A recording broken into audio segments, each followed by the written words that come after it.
Bonsoir et bienvenue sur Ozon. Ozon, la voix hebdomadaire des sons déchaînés.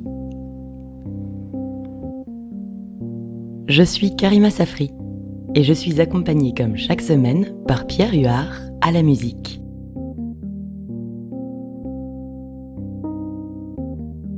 Depuis 25 siècles, le ballet du théâtre antique nous parvient comme une danse de l'universel et de l'immuable.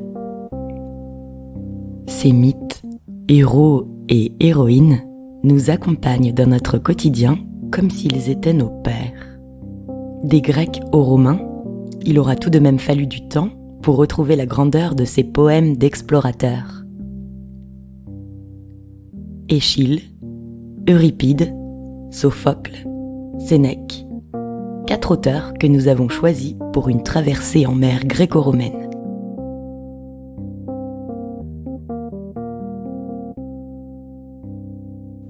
Une mer de mots qui s'enlacent et s'entrelacent, comme s'ils étaient chaque fois lus et traversés pour la première fois.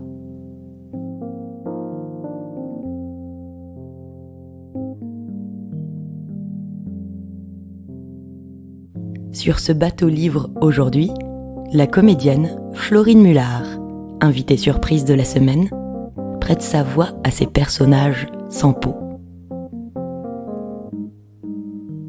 Les traductions de ces extraits sont de Marie Delcourt-Curvert pour Iphigénie à Aulis d'Euripide, Paul Mazon pour Antigone de Sophocle,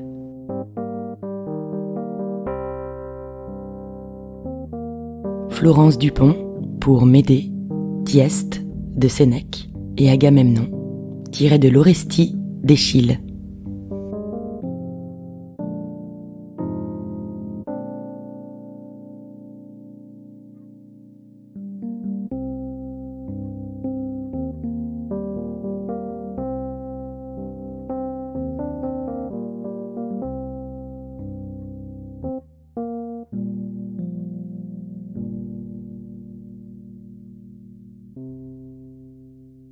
L'Orestie d'Échille. Agamemnon. Premier épisode. Vers 258. 354. Clytemnestre. Le cœur. Agamemnon et les Grecs viennent de prendre Troie. C'est la chute de Priam.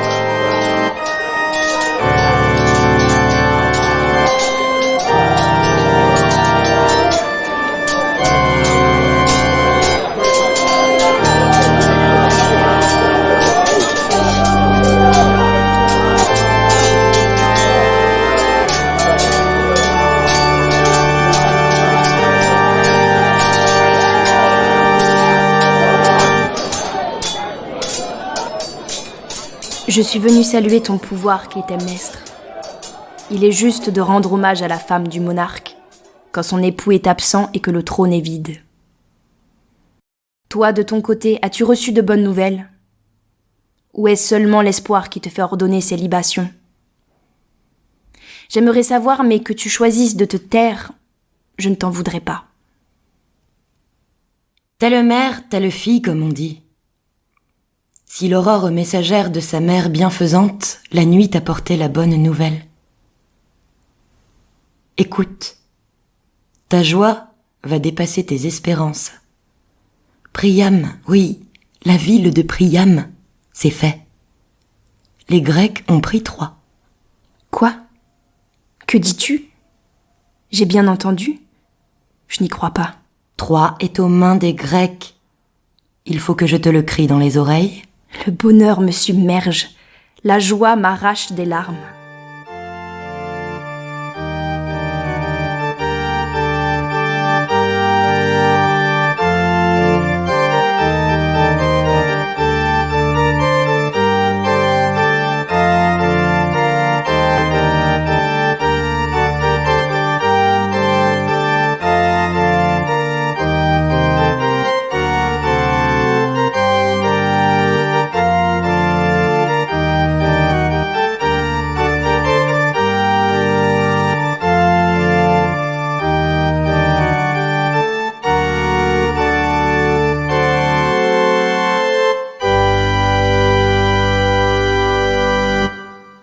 Ces larmes coulant de tes yeux prouvent que tu as bien entendu. Pourquoi je te croirais? Tu as des preuves? J'en ai, oui j'en ai, à moins qu'un dieu ne m'ait joué un tour. Serais-tu une de ces bigotes qui croient aux rêves? Non, je ne me fie pas aux brumes du sommeil. Alors c'est que tu t'exaltes à la première rumeur qui passe. Tu me grondes comme une petite fille trop naïve. Et depuis quand Troie serait-elle tombée? Depuis la nuit dernière, la douce nuit qui précéda ce bel aujourd'hui. Et qui a pu venir annoncer aussi vite la chute de Troie? Le feu est ce messager. Un flambeau fut allumé sur le mont Ida. C'est de là que la nouvelle est partie. De flamme en flamme, elle a galopé jusqu'ici sur son cheval de feu. Le message a volé de l'Ida au rocher Thermès, sur l'île de Lemnos. De Lemnos jusqu'au mont Athos, où il est accueilli par Zeus, scintillant sur la crête des vagues. Le flambeau voyage pour nous apporter le bonheur. C'est moi qui avais imaginé cette course au flambeau. J'ai organisé les relais. À chaque torche devait succéder une autre torche. Je déclare vainqueur tous mes coureurs, le premier comme le dernier. La voilà ta preuve. La preuve que Troie est tombée. C'est le signal que mon époux Agamemnon m'a fait parvenir de Troie. Je vais à mon tour adresser des prières aux dieux. Mais avant, je voudrais t'entendre encore raconter. Je voudrais encore m'émerveiller. Que tu me racontes indéfiniment et m'émerveiller indéfiniment.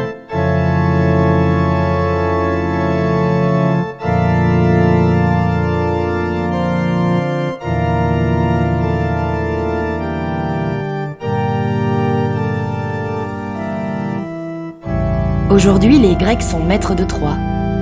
Je crois entendre la double clameur qui s'élève dans la ville, verse de l'huile dans le vinaigre. Ils s'écartent l'un de l'autre comme deux ennemis qui s'évitent. Les voix des vainqueurs et celles des vaincus. Tu ne peux pas plus les confondre. Elles sont les deux faces sonores de l'histoire.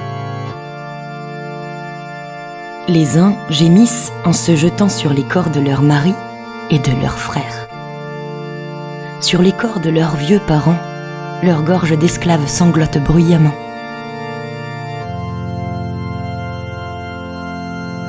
Ils pleurent le sort de ceux qui leur étaient les plus chers au monde.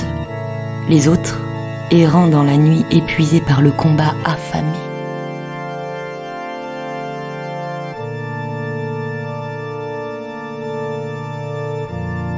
Ils se regroupent là où ils trouvent de quoi manger, sans consigne, sans point de rassemblement. Ils occupent déjà les maisons qu'ils ont prises par les armes. Ils n'auront plus besoin de monter la garde dans le froid de la nuit et la rosée du matin. Ils vont dormir comme des bienheureux toute la nuit.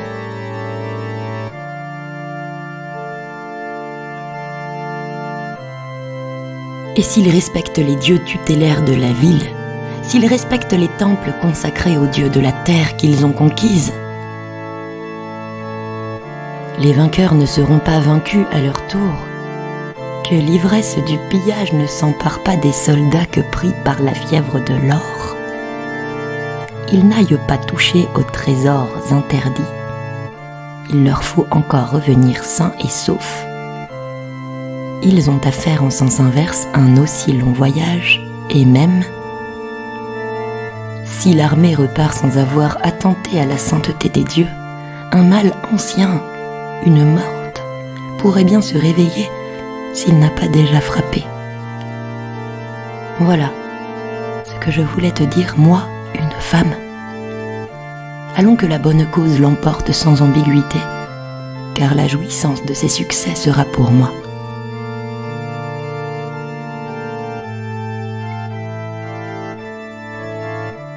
Ta parole est celle d'une femme, mais tu parles du succès avec la sagesse d'un homme. Je t'ai bien entendu. Les preuves sont certaines. Troie est tombée.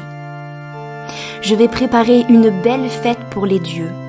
Célébrer notre reconnaissance à la hauteur des épreuves endurées.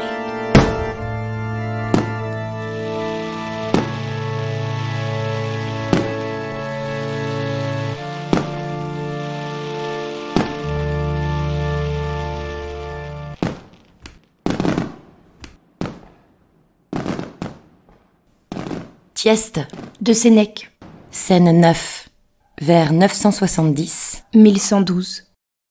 Atrée. Thieste. Atrée et Thieste sont deux frères qui se disputent le trône. Thieste séduit la femme d'Atrée et manigance pour se rapprocher du trône. Atrée reprend le pouvoir, exile son frère, puis l'invite à reprendre la moitié du trône. Il prépare sa vengeance, s'empare de ses 3 fils et les lui donne à manger dans un banquet.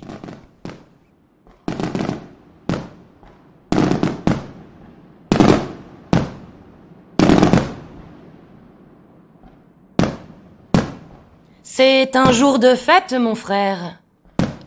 Célébrons-le ensemble d'un même cœur. Ce jour restaure mon pouvoir chancelant. Il me rend ma légitimité. La guerre est finie. Définitivement. Ah, je suis repu de vin et de bonne chair. Mon plaisir serait total s'il m'était donné de partager mon bonheur et de me réjouir avec mes fils. Imagine qu'en ce moment tu serres tes fils contre toi. Ils sont ici, entre tes bras, ils n'en partiront plus. On ne t'arrachera jamais un seul membre de ta progéniture. Tu me demandes de voir leur visage, je te les rendrai, tous. Ils te combleront, jusqu'à en être écœurés. Ne crains rien, je te rassasierai de leur présence. Pour l'instant, ils sont à table, en famille. Ils célèbrent à leur façon ces rituels de joie. Ils tiennent leur rôle dans un banquet d'enfants. Mais je les ferai venir. Bois ce vin. Prends cette coupe de famille. J'accepte le cadeau. Je prends cette coupe que m'offre mon frère. Ô Dieu de nos pères, buvons jusqu'à la dernière goutte.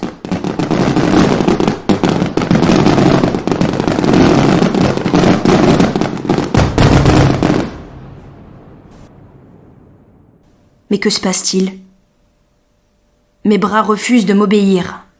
La coupe pèse de plus en plus lourd dans ma main. Je peux à peine la soulever. Le vin avait passé mes lèvres, mais voici que ma bouche le recrache. Le vin me dégouline dessus, sans que j'aie pu l'avaler. Le sol a tremblé. La table a bougé. Le feu a vacillé. Le ciel est déserté, un ciel lourd et immobile entre le jour et la nuit. Et quoi encore ? On frappe à la voûte céleste, de plus en plus fort. Le dôme bascule, le jour s'assombrit, le jour s'obscurcit et s'enténèbre. L'ombre s'épaissit jusqu'à la nuit s'enfonce dans les ténèbres d'une autre nuit sans étoiles.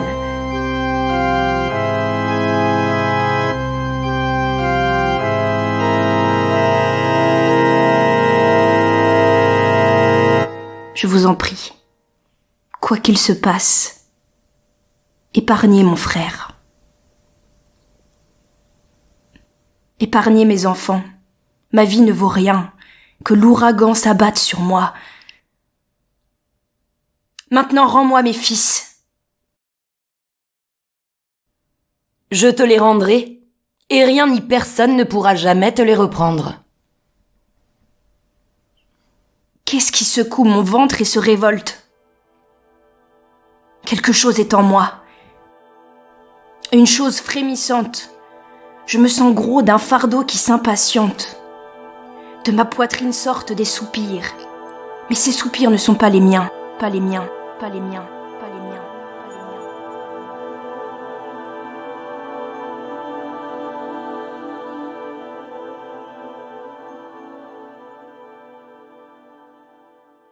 Venez mes fils, venez. Votre père est malheureux. Votre père vous appelle. Venez mes fils, venez.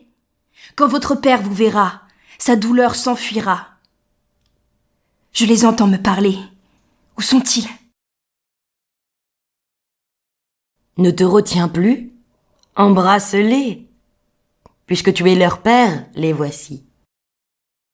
Tu ne reconnais pas tes fils? Je reconnais mon frère.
Iphigénie à Aulis, d'Euripide. Vers 1368-1393.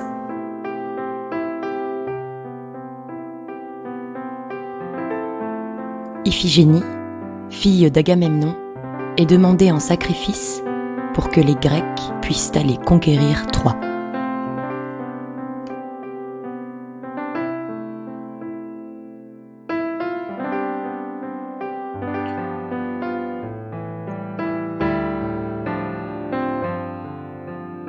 Mère, écoutez. Ce que j'ai à vous dire.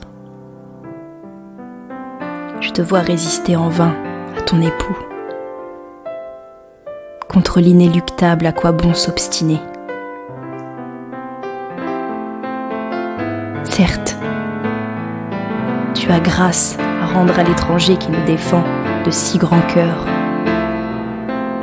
Mais tu dois prendre garde aussi que l'armée ne l'accuse, et que sans nul profit pour nous, ils ne doivent en souffrir.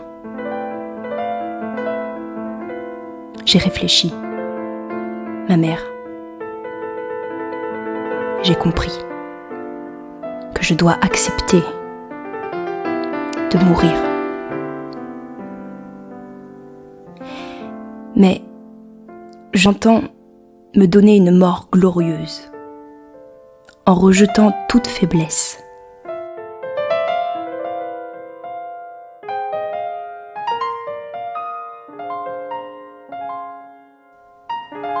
Considère avec moi combien j'ai raison de parler ainsi.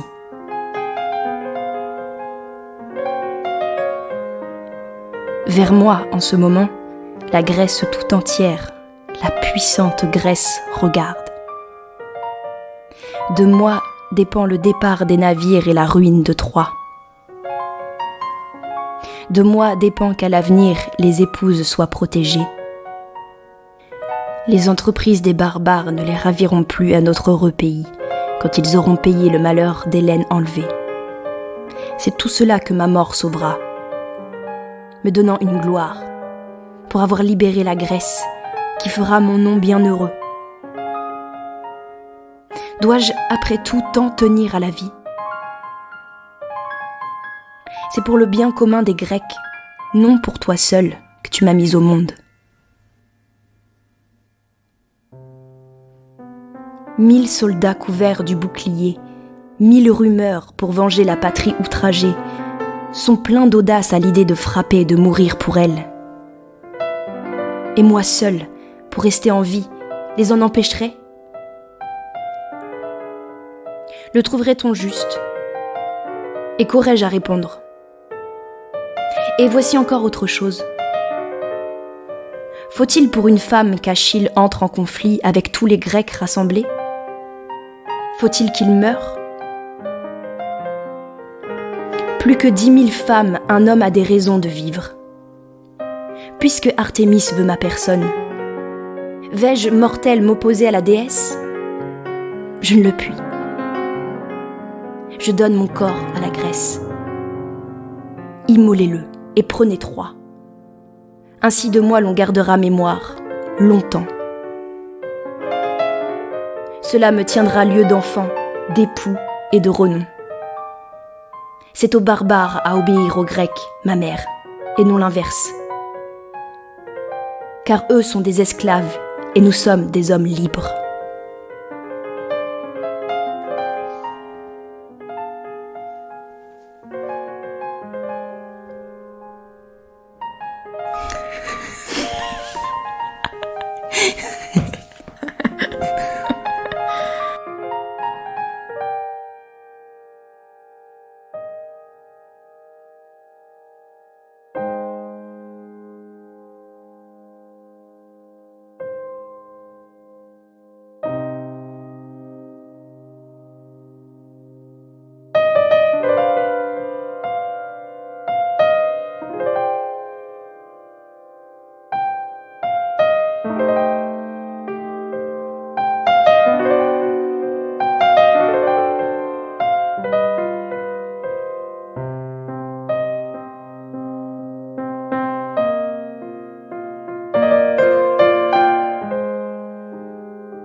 sieste.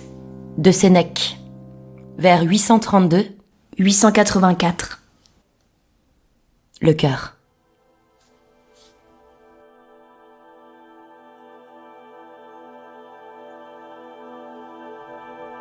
Le soleil, visiteur insolite, va se coucher au pays de l'aurore.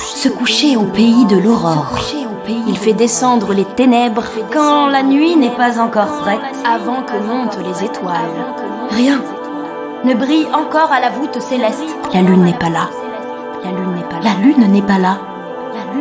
Pour dissiper l'ombre pesante. Que se passe-t-il? Pourvu que ce ne soit que la nuit. Je tremble. J'ai peur. La panique me fait battre le cœur. Et si c'était la fin des temps? La catastrophe universelle. Le retour du chaos informe, anéantissant les hommes et les dieux. de nouveau, La mer et la terre confondues. dans le sein de la nature, Pêle-mêle. avec les astres qui émaillent le ciel. Les astres qui émaillent le ciel. Pêle-mêle. On ne verra plus Le flambeau éternel à son lever. le guide des étoiles qui conduisait les siècles et qui marqua les solstices. On ne verra plus la lune venir à la rencontre des feux d'Apollon. Et libérer la nuit de ses terreurs. On ne la verra plus. On ne la verra plus. On ne la verra plus couper la piste sur son char. Pour dépasser le char de son frère. La foule indistincte des dieux se confondra dans un abîme unique.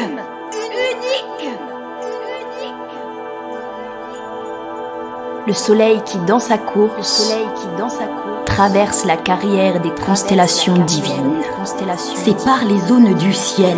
et distingue le cours des grandes années. Entraînera les étoiles dans sa chute.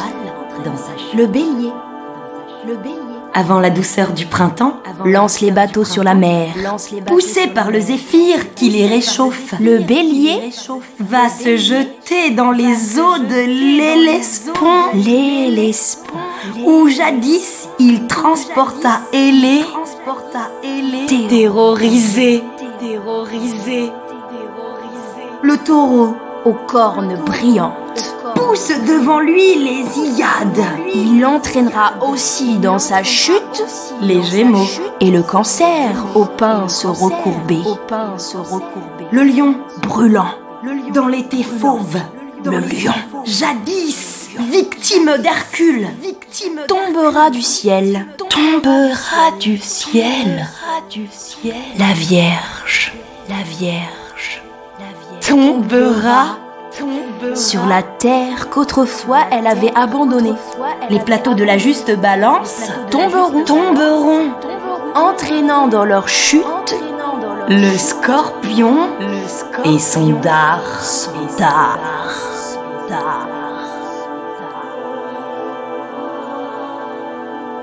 Le Sagittaire le vieux Chiron bandait son arc thessalien et lançait ses flèches empeiné.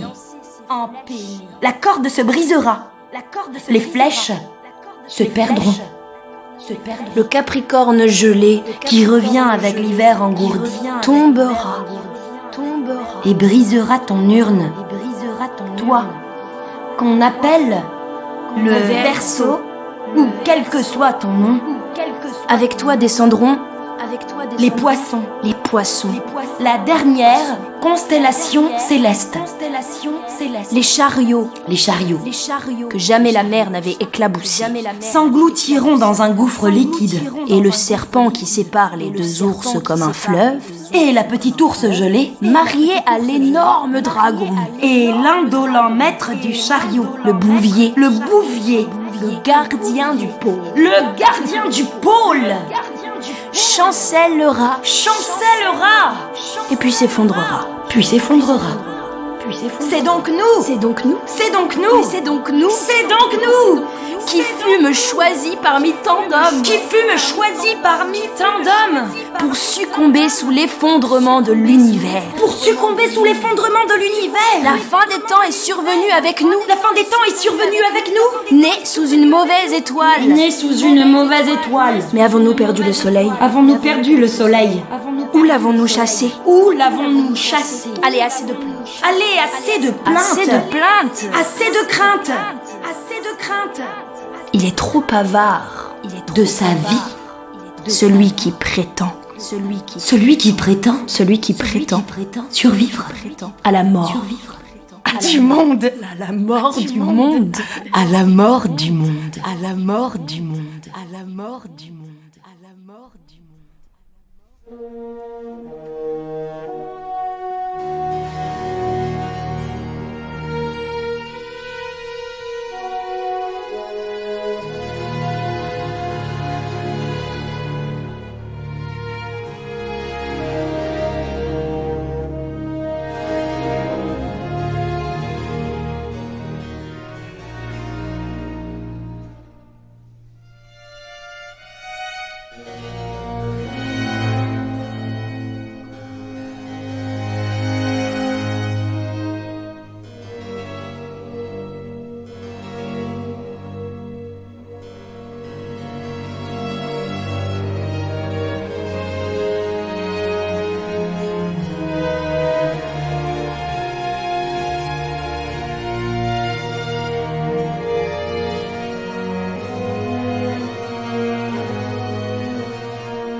Antigone de Sophocle.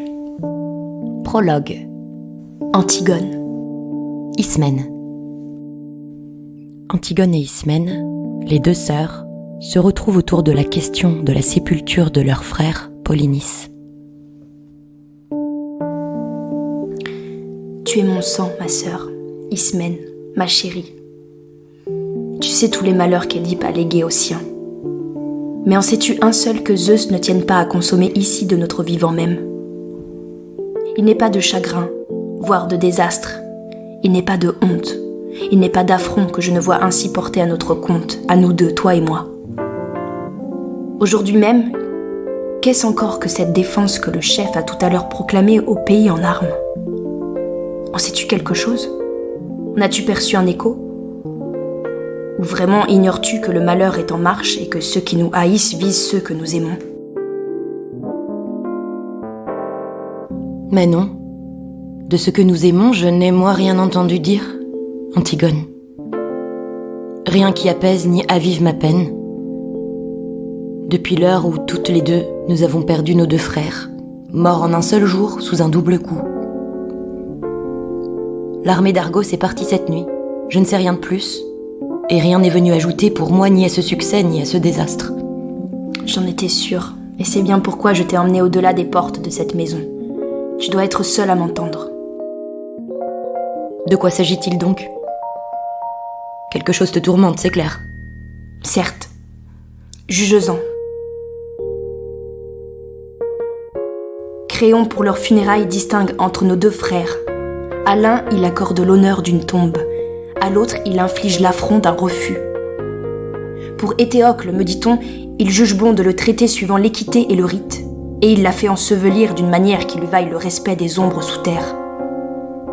Mais pour l'autre, Polynice, le pauvre mort, défense est faite, paraît-il, aux citoyens de donner à son cadavre ni tombeau ni lamentation. On le laissera là, sans larmes ni sépulture, proie magnifique offerte aux oiseaux affamés en quête d'un gibier.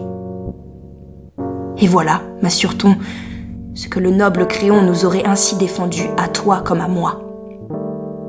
À moi, il viendrait même en personne proclamer ici expressément sa défense pour ceux qui l'ignorent encore. C'est qu'il ne prend pas la chose à la légère. Aux rebelles, il promet la mort, la lapidation sur notre acropole. Tu connais les faits. Tu vas, je pense, nous montrer sans retard si tu es digne de ton sang, ou si fille de brave tu n'as qu'un cœur de lâche. Mais malheureuse, si l'affaire en est là, que puis-je, moi? J'aurais beau faire, je n'y gagnerai rien. Vois si tu veux lutter et agir avec moi. Hélas, quelle aventure! À quoi vas-tu penser? Aideras-tu mes bras à relever le mort? Quoi? Tu songes à l'ensevelir, en dépit de la défense faite à toute la cité. C'est mon frère, et le tien, que tu le veuilles ou non. J'entends que nul ne soit en droit de dire que je l'ai trahi.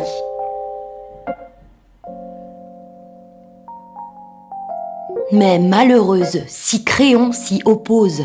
Créon n'a pas à m'écarter des miens. Réfléchis, ma sœur, et songe à notre père. Il a fini odieux, infâme. Dénonçant le premier de ses crimes, il s'est lui-même et de sa propre main arraché les 2 yeux. Songe à celle qui fut et sa mère et sa femme, qui mérita ce double nom et détruisit sa vie dans le nœud d'un lacet. Songe enfin à nos 2 frères, à ces infortunés qu'on vit en un seul jour se massacrer tous 2 et s'infliger sous des coups mutuels une mort fratricide. Et aujourd'hui encore, où nous restons toutes 2 seules, imagine la mort misérable entre toutes dont nous allons périr. Si rebelles à la loi, nous passons outre à la sentence, au pouvoir absolu d'un roi. Rends-toi compte d'abord que nous ne sommes que des femmes. La nature ne nous a pas faites pour lutter contre des hommes. Ensuite, que nous sommes soumises à des maîtres. Et dès lors, contraintes d'observer leurs ordres. Et cela est de plus dur encore. Pour moi, en tout cas, je supplie les morts sous la terre de m'être indulgents. Puisqu'en fait, je cède à la force, mais j'entends obéir au pouvoir établi. Les gestes vains sont des sottises. Sois tranquille. Je ne te demande plus rien. Et si même tu voulais plus tard agir, je n'aurais pas la moindre joie à te sentir à mes côtés. Sois donc toi ce qu'il te plaît d'être. J'enterrerai, moi, Polynice, et serai fière de mourir en agissant de telle sorte. C'est ainsi que j'irai reposer près de lui, cher à qui m'est cher, saintement criminel. Ne dois-je pas plus longtemps plaire à ceux d'en bas qu'à ceux d'ici, puisque aussi bien c'est là-bas qu'à jamais je reposerai? Agis, toi, à ta guise, et continue de mépriser tout ce qu'on prise chez les dieux. Je ne méprise rien. Je me sens seulement incapable d'agir contre le gré de ma cité. Couvre-toi de ce prétexte. Je vais moi de ce pas sur le frère que j'aime verser la terre d'un tombeau. Ah, malheureuse, que j'ai donc peur pour toi! Ne tremble pas pour moi et assure ta vie à toi. Mais du moins, je t'en prie, ne t'ouvre à personne de pareils projets. Cache-le bien dans l'ombre, je t'y aiderai. Ah, mais crie-le très haut, au contraire. Je te détesterais bien plus si tu te tais et ne le clames pas partout. Ton cœur est là qui s'enflamme pour un dessein qui devrait le glacer. C'est qu'ainsi je suis bien certaine de plaire à ceux à qui je dois plaire avant tout. Si la chose est possible, oui, mais tu vises à l'impossible. Eh bien, si la force me manque, alors tout sera dit. Mais c'est dès le principe qu'il faudrait renoncer à chercher l'impossible. Va, continue à raisonner ainsi et tu auras ma haine. Tu auras la haine du mort, à jamais attachée à toi. Et bien méritée. Va donc et laisse-nous, moi et ma sottise, courir notre risque. Du moins, je n'encourrai pas qui me puisse mener à une mort honteuse. À ton gré, pars. Mais sache en partant que tu restes, en dépit de ta folie justement chère à ceux qui te sont chers.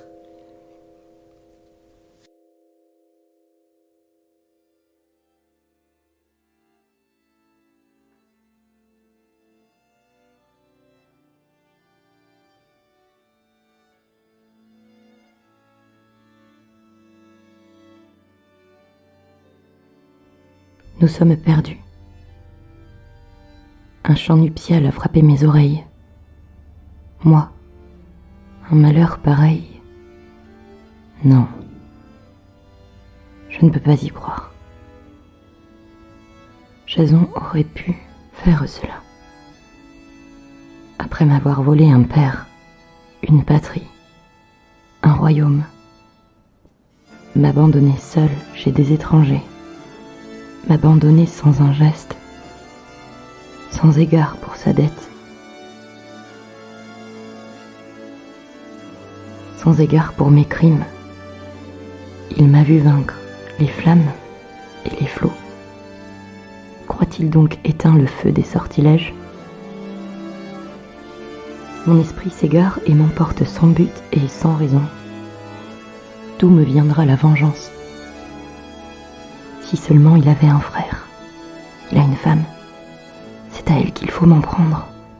Je l'égorgerai. Suffira-t-elle à ma douleur ? Des cités grecques, des villes barbares savent des façons de faire que tes mains ignorent.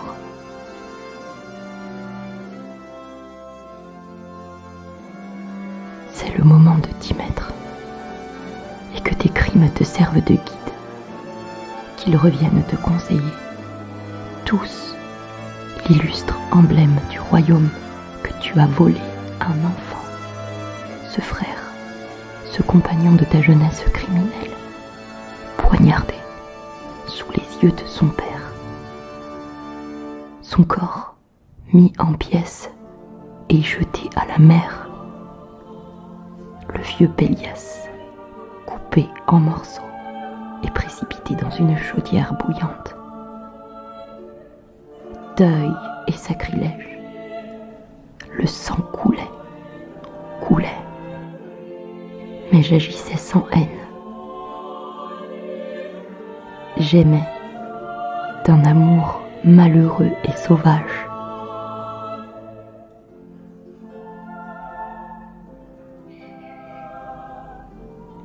Oui, que Jason pouvait-il faire, soumis à des lois étrangères et aux caprices d'un autre? Il devait se plonger une épée dans le cœur. Tu as mieux à dire, ma douleur. Tu as mieux à dire, ma folie.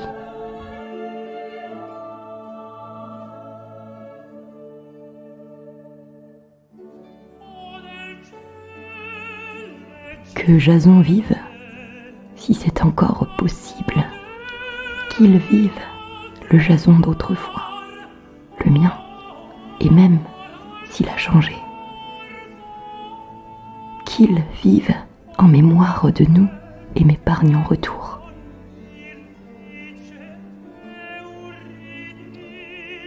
C'est Créon le coupable, le seul coupable, abusant de son pouvoir de roi.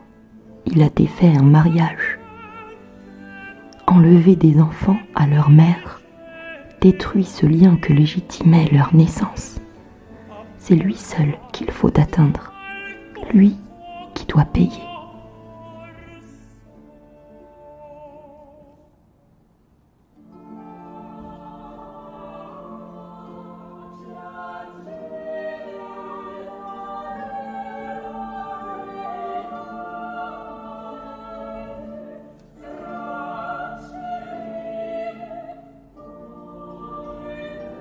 De sa maison je ferai un monceau de cendres.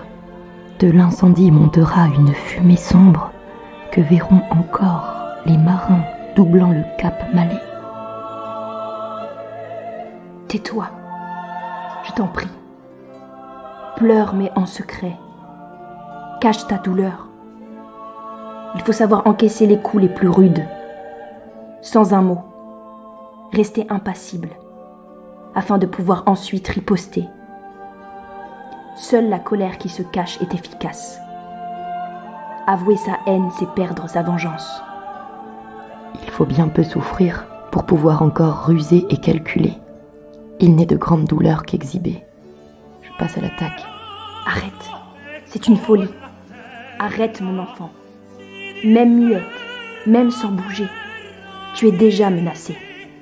La fortune mélange les forts, mais écrase les faibles. Pour briller, la valeur doit-elle encore en avoir l'occasion ?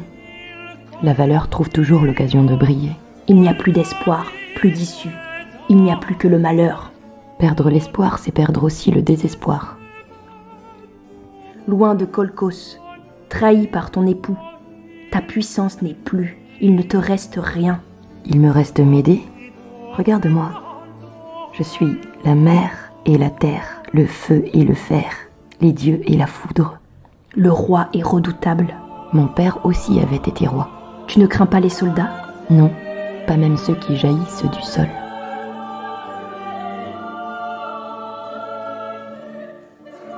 Tu mourras. C'est ce que je veux. Sauve-toi.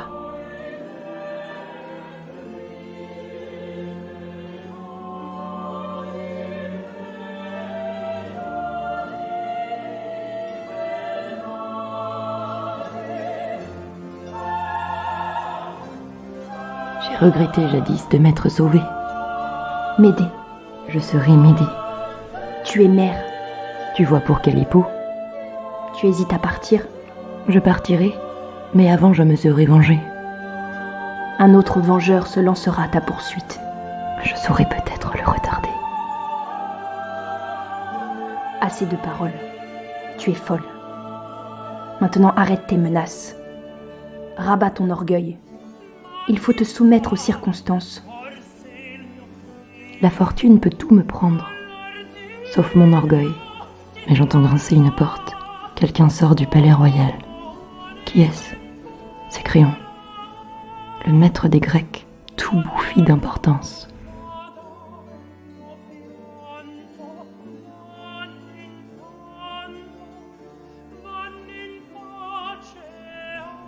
Médée, De Sénèque. scène 2, Vers 116, à 178. Médée, la nourrice.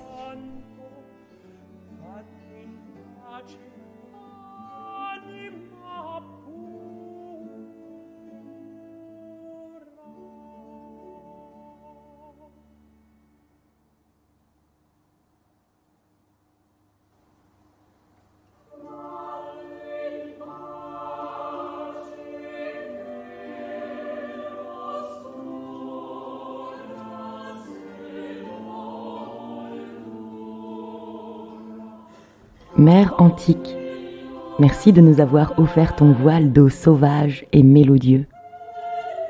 Notre traversée est terminée. Merci du paysage infini que tu nous offres.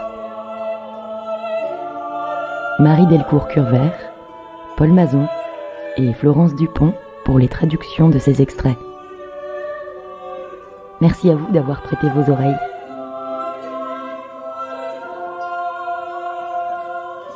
À la lecture, Florine Mullard et Karima Safri. À l'improvisation musicale, Pierre Huard. Prochain cycle de découverte pour Ozon, le roman et le récit.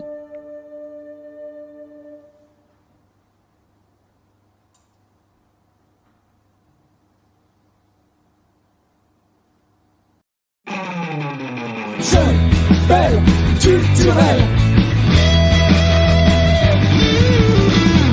Radio Transistor.